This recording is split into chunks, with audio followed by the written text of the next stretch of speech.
Good morning everyone. आज हम देखेंगे अभ्यास 10D का आखिरी प्रश्न 7। समचतुर्भुज का एक विकर्ण, समचतुर्भुज का एक विकर्ण यदि उसकी एक भुजा के बराबर हो, है ना। बात क्या किसकी हो रही है? समचतुर्भुज की। ये क्या होता है? समचतुर्भुज एक ऐसा समांतर चतुर्भुज है जिसकी चारों भुजाएं बराबर होती हैं, है ना।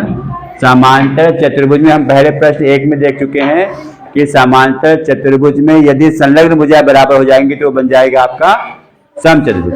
इसके बाद इन्होंने क्या कहा है? एक विकर्ण, कोई भी विकर्ण ले लीजिए। मान लो ये विकर्ण आपके पास है, ये भी किसी भुजा के बराबर है। ये कह रहे हैं आप किसके बराबर? ये चारों भुजा बराबर हो गई हैं। अब ये कहता है उसकी एक भुजा के बराबर हो, यदि उसकी एक विकर्ण उसकी एक भुजा के बराबर है, एक विकर्ण उसकी एक भुजा के बराबर है।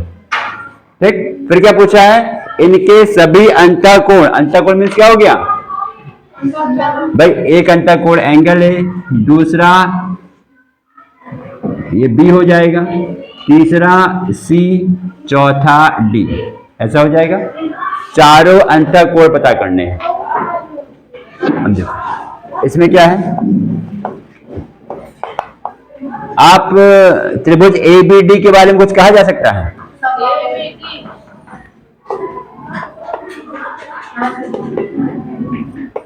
क्या कह सकते हैं बताइए?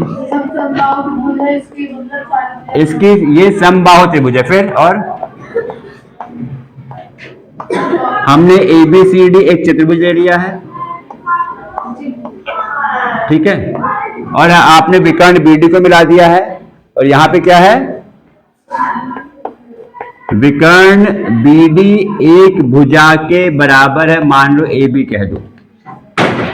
फिर त्रिभुज ABD क्या हो जाएगा?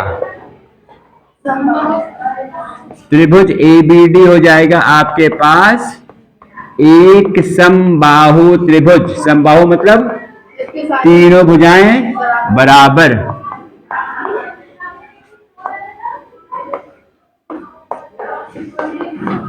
ठीक है, और हमें ये पता है अगर समबाहु त्रिभुज है इसकी क्या प्रॉपर्टीज होती हैं भाई? कौन बताएगा?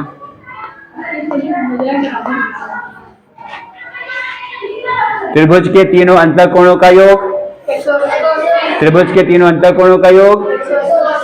और अगर यहाँ पे समबाहु त्रिभुज है तो तीनों कोण कैसे होते हैं? तीनों बराबर ही तो होंगे भाई, तीनों कोण बराबर हो जाएंगे।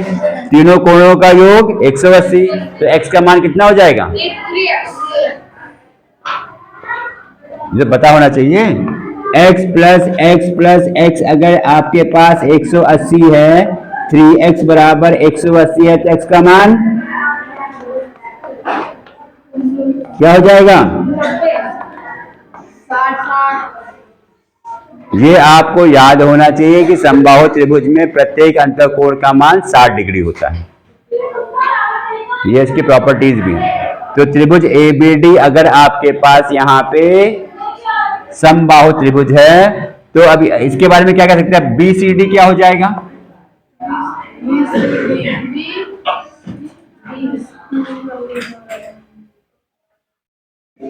BCD क्या हो जाएगा भाई? विकर्ण BD है, ये एक भुजा के बराबर है, तो AB बराबर BC बराबर CD बराबर DA तो है ही ना। तो समचतुर्भुज में हमने क्या कहा है? चारों भुजाएं तो आपस में बराबर ही है, चारों भुजाएं आपस में बराबर ही हैं। अगर विकर्ण एक भुजा के बराबर है मतलब क्या कह सकते हैं? विकर्ण चारों भुजाओं के बराबर है। ऐसा है कि नहीं है? ठीक है, आप ऐसे देखो, अगर x इक्वल टू y है और y इक्वल टू ABC है, y का मान ABC के बराबर है, तो क्या हम कह सकते हैं कि x का मान A के बराबर है, x का मान B के बराबर है, x का मान C के बराबर है? भाई x इक्वल टू y है, लेकिन y किसके इक्वल है? A के बराबर, B के बराबर, C के बराबर। दैट मीन्स x भी तो A, B और C के बराबर हो गया है। ऐसा है? वैसे हमने यहाँ पे क्या कहा है? विकर्ण BD AB के बराबर है। और A B is equal to, Sachin सही से बैठो शिवम, तो यहां पे हमें क्या मालूम है भाई, यहां पे हमें क्या मालूम है, ए बी बराबर बी सी बराबर सी डी बराबर डी ए है, क्योंकि ये आपके पास समचतुर्भुज है, ये आपके पास समचतुर्भुज है। और हमने कहा है विकर्ण बीडी आपका ए बी के बराबर है, तो क्या हम कह सकते हैं कि जो बीडी है वो बीसी के बराबर भी है, बीडी सीडी के बराबर भी है, बीडी डीए के बराबर भी है। तो देखा जाए त्रिभुज बीसीडी में तीनों भुजाएं जब बराबर होंगी तो ये भी तो आपके पास समबाहु त्रिभुज हुआ, त्रिभुज बीसीडी भी तो आपके पास समबाहु त्रिभुज हुआ, हुआ कि नहीं हुआ। और किसी भी समबाहु त्रिभुज में प्रत्येक एंगल कितने का होता है, 60 डिग्री का, 60 का ये भी हो जाएगा भाई, 60 का ये हो जाएगा, 60 का ये भी हो जाएगा, ऐसा है। अब अगर बी सी डी भी आपके पास समबाहु त्रिभुज है, 60 डिग्री ये हो गया,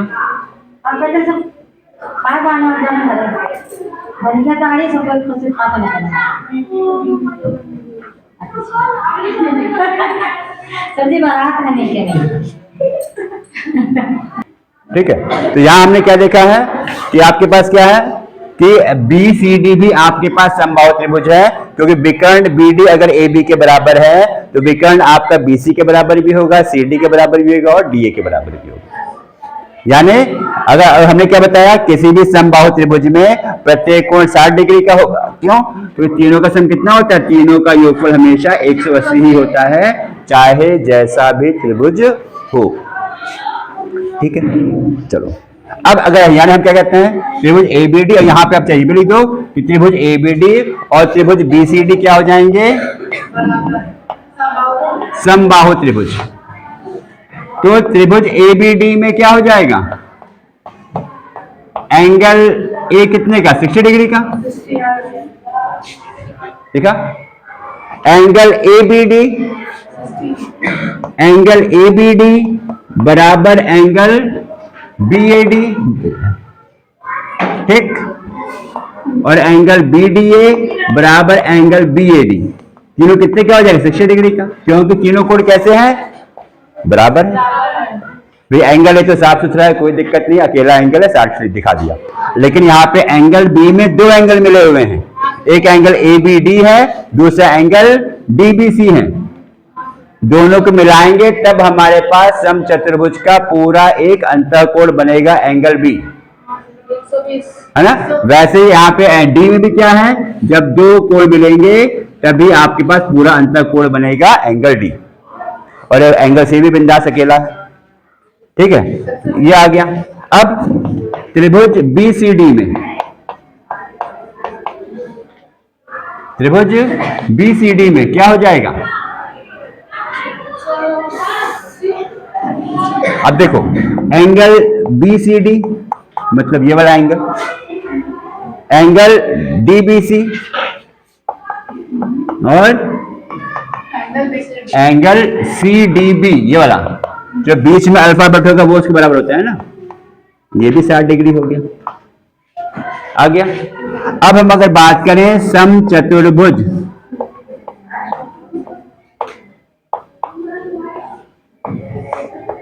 ए बी सी डी में चारों अंतःकोण पूछा गया है, चारों अंतःकोण पूछा गया है, तो साफ सुथरी बात है, एंगल ए किसके बराबर हो जाएगा, 60 डिग्री के, ठीक।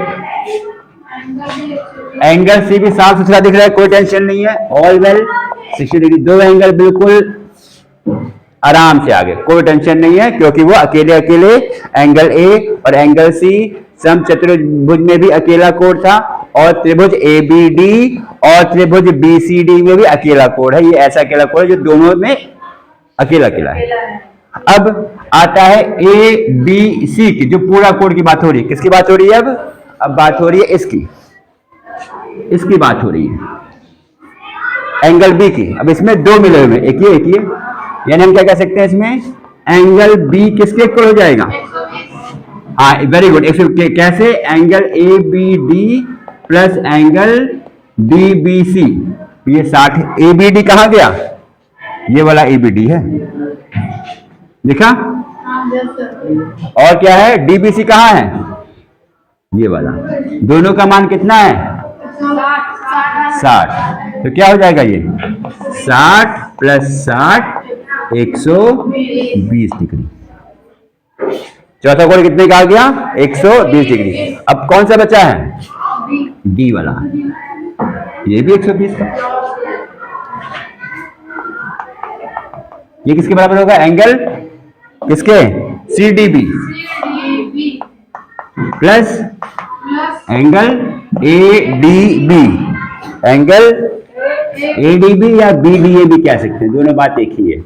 अब देखो BDA कहाँ दिखा है, कहाँ दिख रहा है BDA, ये रहा BDA, कितना मान है 60। CDB कितना मान है 60।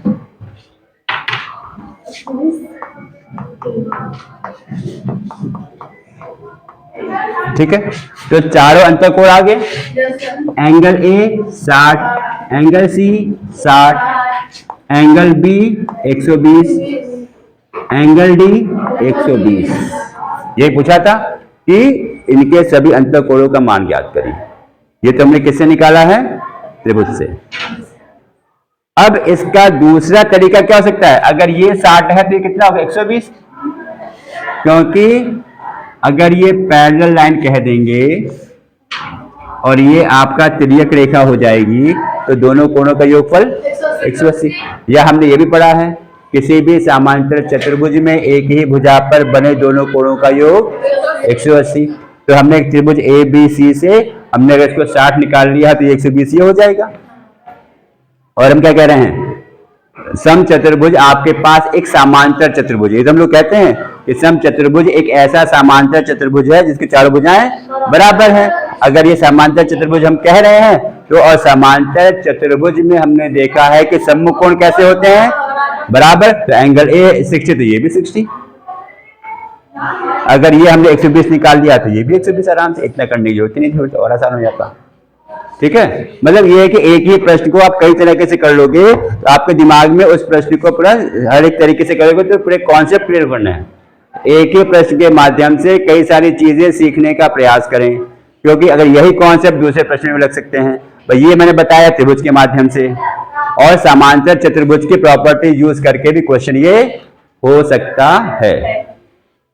ठीक है, चलिए ठीक है। अब ये है कि आप लोग बहुत अच्छे से पढ़िए। अभी राष्ट्र आय योग्यता परीक्षा हुई है, उसका आया रिजल्ट आपके पास, अगले साल आप लोग को भी देना है।